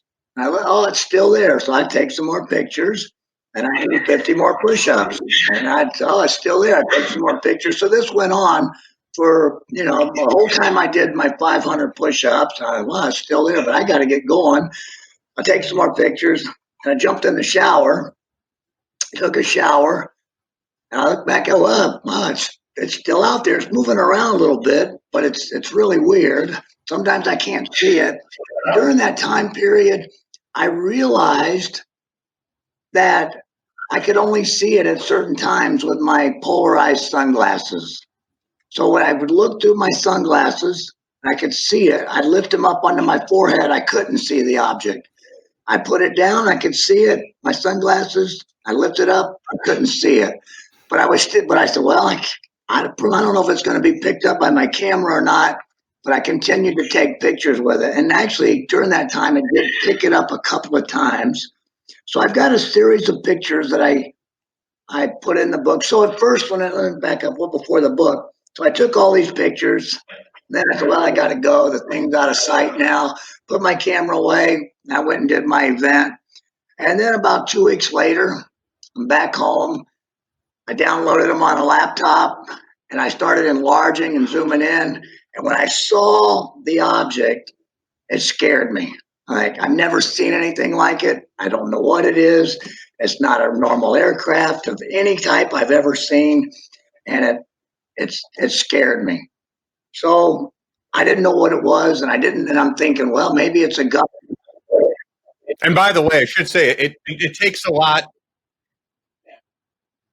Yeah, I was just going to say it's got to take a lot to scare a guy who's fallen 3,500 feet out. Yeah, like that scared you. Yeah. Oh Lord, man, I bet I love to see these pictures. I definitely got to get the book. I got to get you because I haven't seen them yet.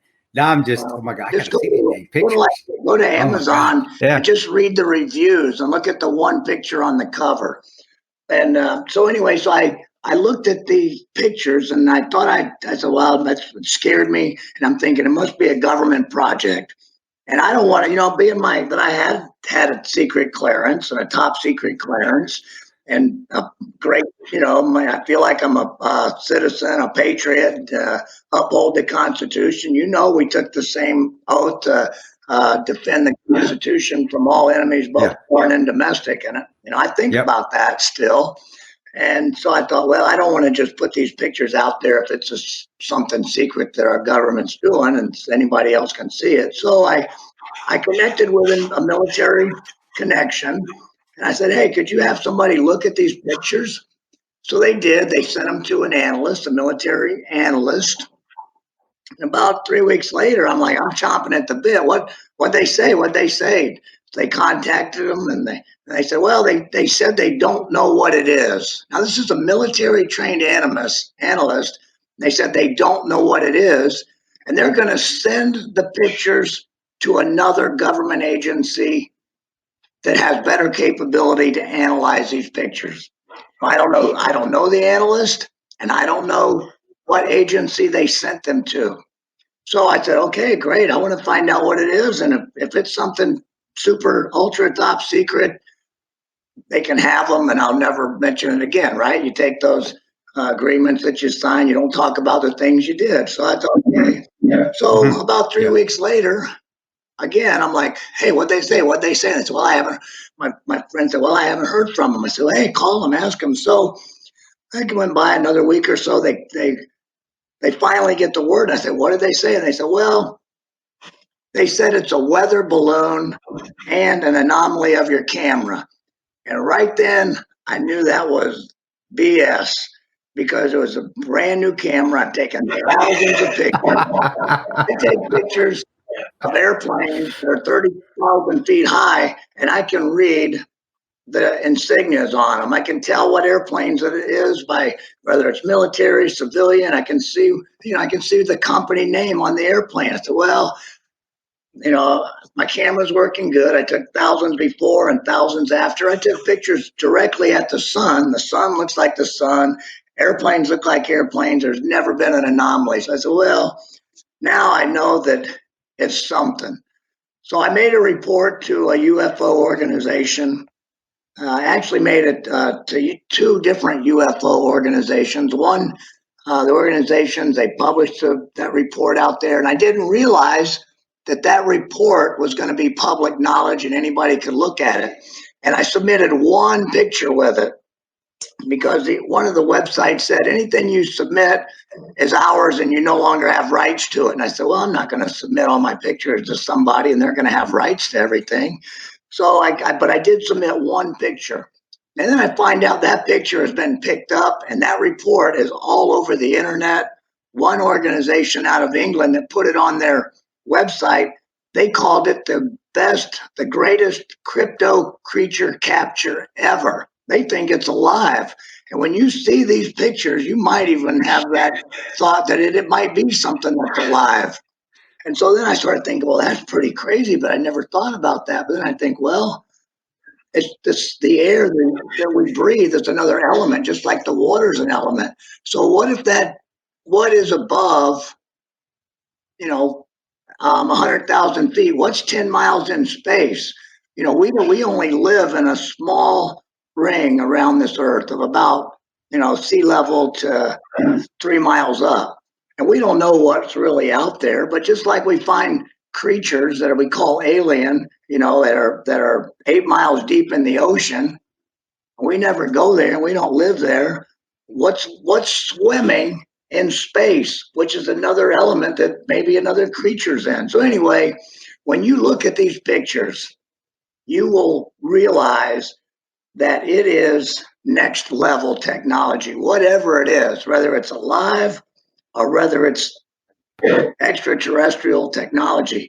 And what if, when you think foreign technology, and you think other nations, well, what about foreign being extraterrestrial technology?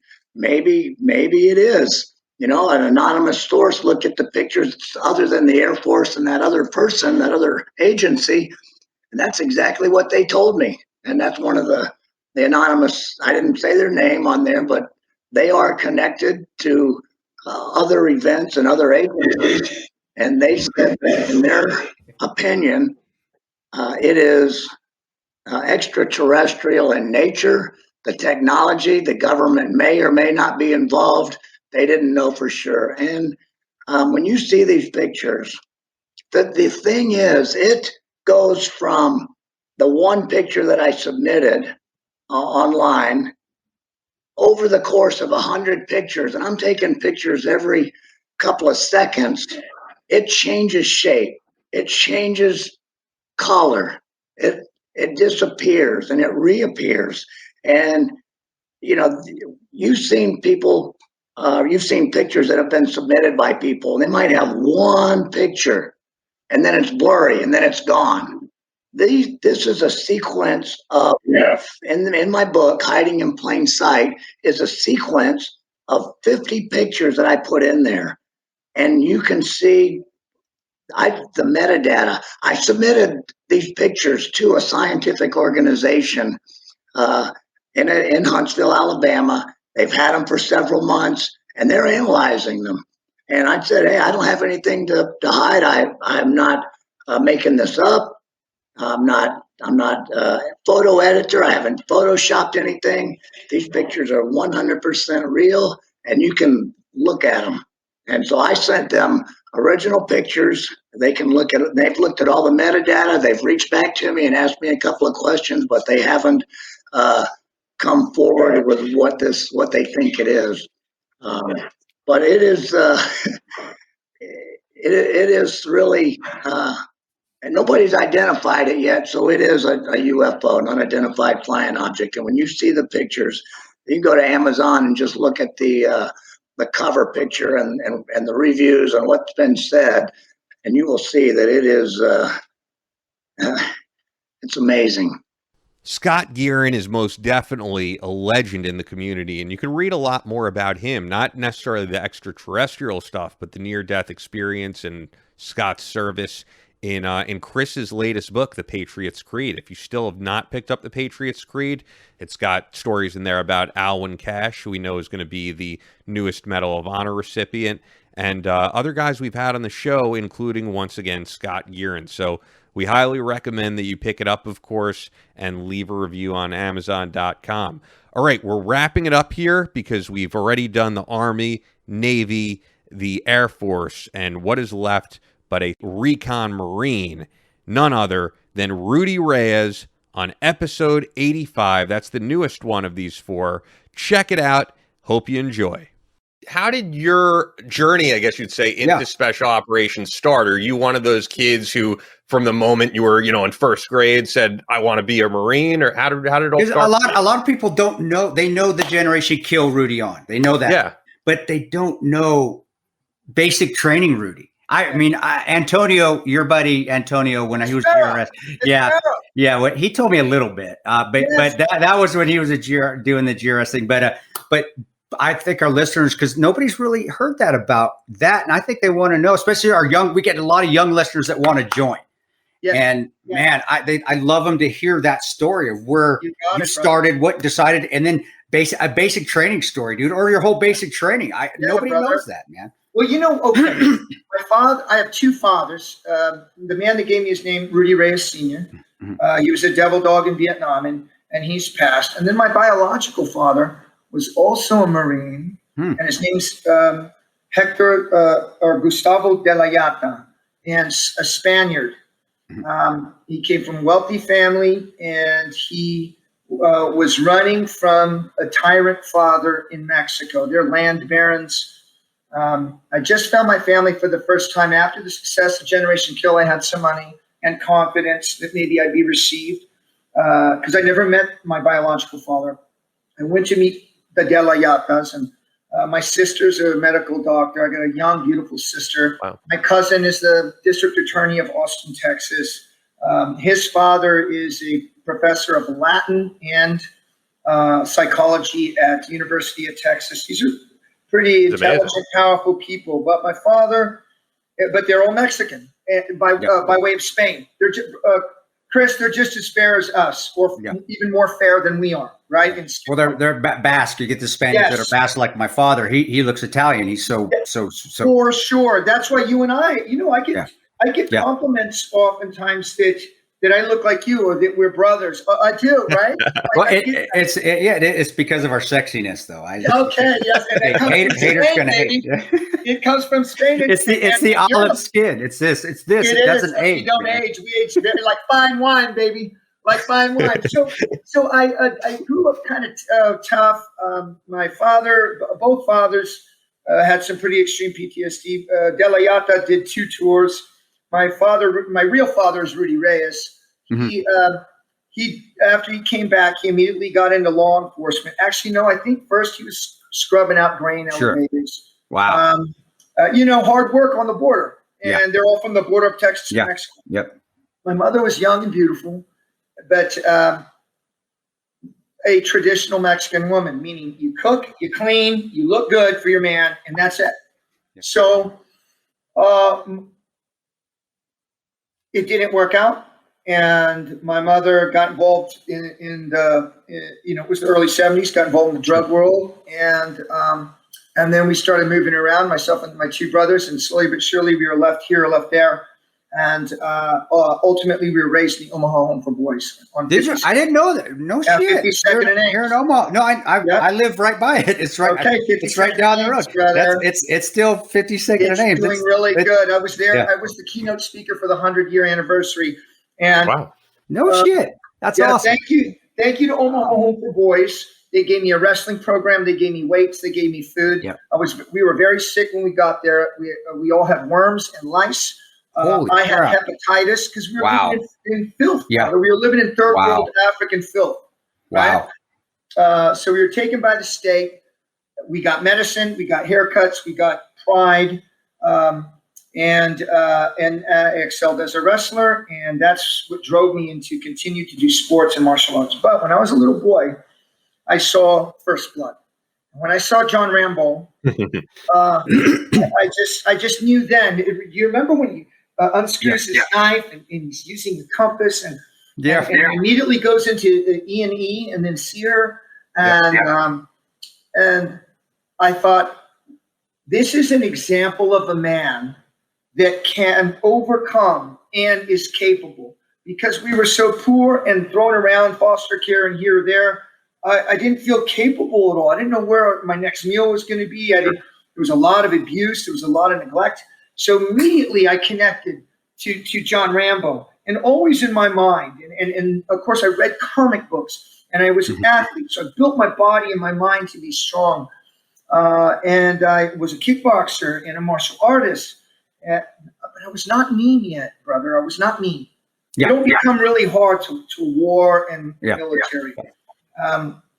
But the word on the street was that we had to go fight in Kosovo. And I saw a documentary of orphans in Kosovo, in the sniper alleys. All the adults are dead, and the little kids are fast enough to not get killed. And they're hiding out in this old warehouse with a few civilians and NGOs trying to freaking take care of these kids in the middle of war. Yeah.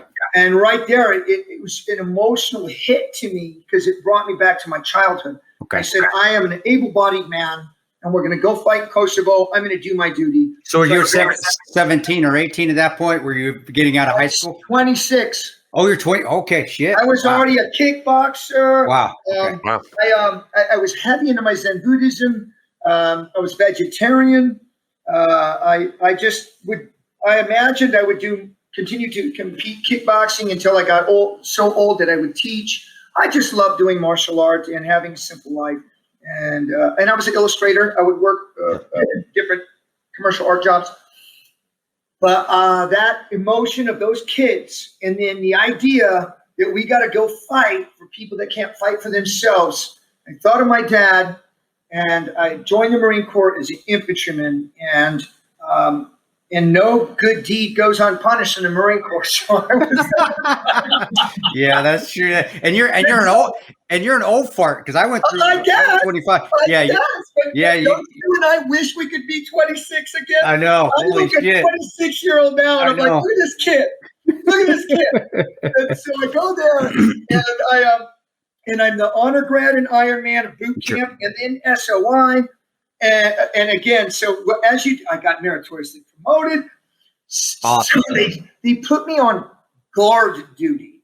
I'm the best of like speaking 600 guys, and now I'm running guard duty. And if any of you know about the Marine Corps, there's Camp Horno and Camp Pendleton. They're the most disciplined, anal retentive, freaking haterade, swear the fuck. If you do not have a freaking high and tight or horseshoe, you're out of regs. You better have that freaking, your shave needs to be so clean every day. You better have some blood on your face.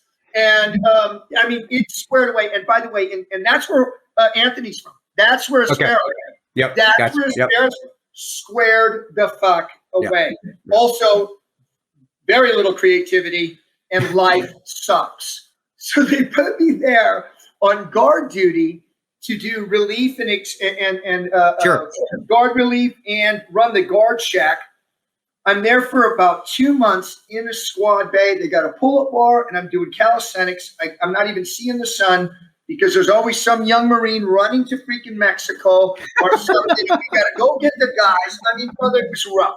And I thought to myself when I looked in the mirror at my freaking super high and tight haircut, I'm like, another fine mess you got yourself into this time, Rudy Reyes.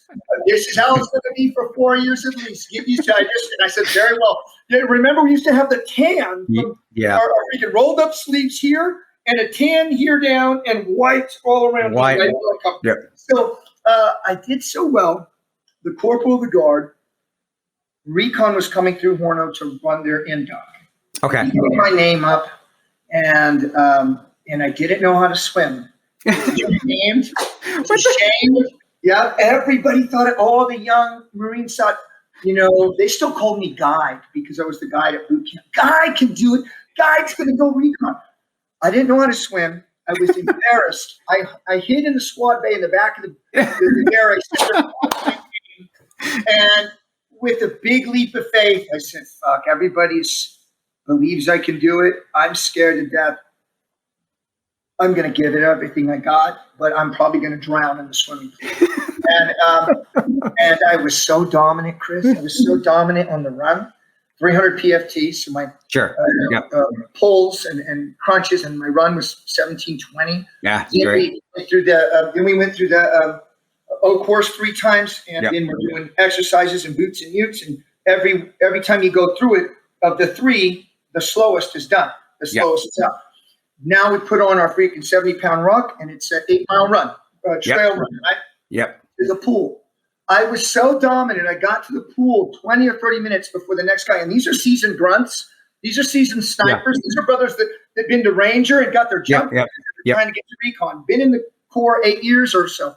And I've been in the Corps 5 months. Yeah. And they can all tell I'm boot as fuck.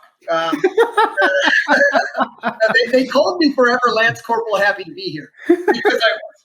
So I'm standing by, having my soul freaking ripped apart, looking at the water and looking at the real swimmers. How far do you have to swim for the end? Oh my gosh! The abandoned ship drill off the top with your boots and utes and rifle, and then tread freaking 20 minutes. I didn't know how to tread. I was kicking this way. I was kicking like this. Ah! And then grab the rubber brick. It's got to stay out of the water. Yeah. Except, brother, I was under the water the whole time. I didn't know what I was doing. So, and then you're a 500-meter time swim in camis. I never swam in camis. Playing around in a freaking swimming pool and looking at chicks is not swimming. No. All right. So I've never really been swimming. And you got your boots and utes, and people realize how much that weighs a lot when it gets wet. Have mercy. It weighs you down. And stats like us were muscular and lean. I had no buoyancy. No buoyancy. I kept trying to go harder, which means I'm going slower. This means you're tightening up, and when you tighten up in the pool, you start to sink even more. Oh, brother, at that time, brother, it was the hardest thing I'd ever been through. I've been through survival situations on the street since a kid. I've been through the boys' home and fighting. I've been through so much, but at that moment, that water was so difficult. And after we do all of that stuff, we have to tread for half an hour. And that's the hardest thing I've ever done in life at that time. And then you got the recon guys and fins and freaking masks sharking you.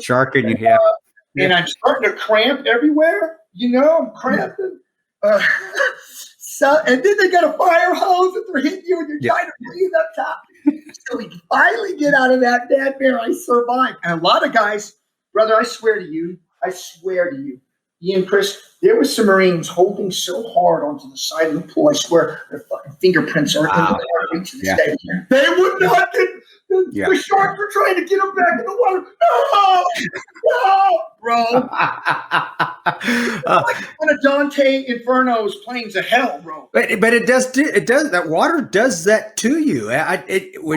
If you can't stay relaxed in that shit, and you start to sink, and then you take that first gulp. If you don't tell yourself, okay, I'm gonna have to drink water, and you take that first gulp thinking that's how I got through all my swimming, the pre-scuba, the water filtration. I hated it, but I'm gonna have to drink water. If I was just drinking water, just drink the water.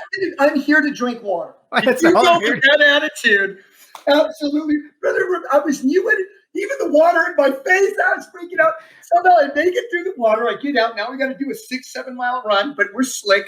I whoop all that ass again. Yeah. So, and imagine when we were instructors, Chris. When we were instructors, we saw potential in our students, and if they had the raw material, even if they didn't know what the hell they were doing, we know that they are going to be with training an asset to our unit. So my cadre and leader of the whole thing. His name is Roger Sparks. Okay. And he was a recon daddy and a ranger from the old days. And he then went to pararescue, I think at 33 or 34. Wow. And their in-doc program is nothing but Olympian water. No, it's tough.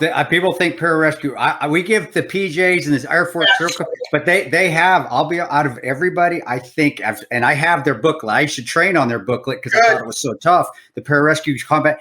I think they have the toughest in-doc out of all of them. I agree, brother. I have to say. It's an Olympian swim program. It is. And so for that reason, it's mostly 18 to 25-year-old Olympian swimmers that do it.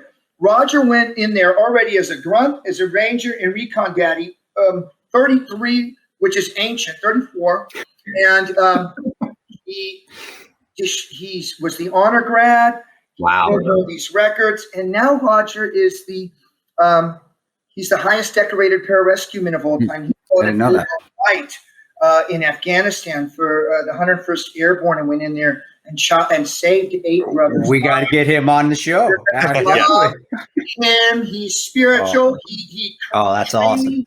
Created me, and he's eating an apple as I'm coming across the freaking finish line, and he always says, "Hey, Big Daddy, good effort." Everything, absolutely a savage, and he's 6'10" or 6'11" with nothing but chest. Yeah. Just chest, chin, and chest. Best chest in the West, Big Daddy. You're gonna love this, man. You're gonna see so much of him in me when you meet the man. And now he's my teammate on Force Blue, the real tall PJ. Okay, yeah. I've seen pictures when you post. Yeah. Okay. I'll tie you guys in. So BRC, which is the East Coast or West Coast school, was all slotted up. So I had to go to the East Coast, which is Amphibious Reconnaissance School. It was the first one. It was old. It used to be a recondo school, and both Army and Recon used to go there back in the Vietnam era. And I go to school there 3.5 months, being the boot of the boot. I had no field prep, Chris. I had to learn everything there. All my knots, everything. I had to learn everything. Patrol, everything. And it was a steep learning curve. Yeah. All you young men out there that want to be commandos, all you young men out there, let me tell you what. Number one is you're never going to be able to prepare enough. You're never going to be able to prepare enough. It's going to push you further than you've ever imagined. And some things that you can't comprehend yet will test you so far. It will take everything you have. But the bottom line is be extremely physically fit. Yeah. And that means mentally fit. If you're extremely physically fit, sometimes your body will overcome things because your brain is gone. Yeah. Your brain is going to be gone sometimes when you I think you all do a similar thing, a patrol phase where you guys are up for a week running missions, not just playing games, not just doing PT. I mean, running missions during the day. You're planning in a swamp. We do it, and then everybody's on a knee with the freaking ruck on their back, and then we're executing in the evening, and then a final E&E after that, and getting freaking tear gas. And there's going to be times when you're going to see Native Americans. I used to see monkeys in the trees from The Wizard of Oz. I used to see the Wizard of Oz monkeys at night. And I'm like, I had our Native American brothers, my spirit guides, and they were helping me control through the woods. And then sometimes I saw the aliens come down. And by the way, this is the norm because it's like I've heard Nick Irving talk about the same thing. It is. Because the brain checks out. The brain checks out. We got so much bandwidth. But if you're extremely physically fit, your body's got a brain too. It does not want to die. Yeah. And if your character is correct, you will not quit. As long as you will not quit, and your body won't die because it wants to live, and you're strong, you're gonna make it. So stay physically fit. Spot on. That is spot. I gotta tell you, your brain will always quit before your body, and that's happened so many times. If your character is good, if your heart is there, and you will not give up, then that's fine. You don't even need your brain for this shit for a while, right? That's like a brain checked, but it's so true. And that is the end of the first ever Battleline podcast. Best of. I hope that you enjoyed it. If you did, leave us a review on Apple Podcasts. It really helps us out. You could follow me on Twitter at Ian Scotto and on Instagram at Ian Scotto.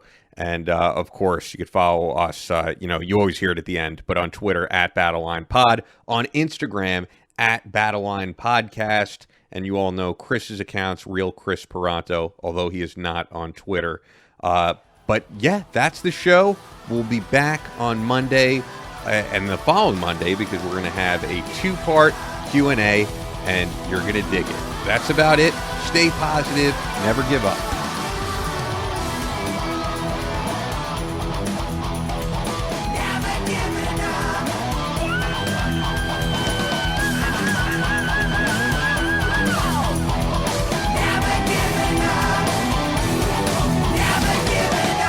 That's all for this episode of the Battleline Podcast, but we'll be back on Monday with more American straight talk. Until then, be sure to follow us on Instagram at Battleline Podcast and on Twitter at Battleline Pod. To sign up for future Battleline tactical courses, go to www.christantoperanto.net.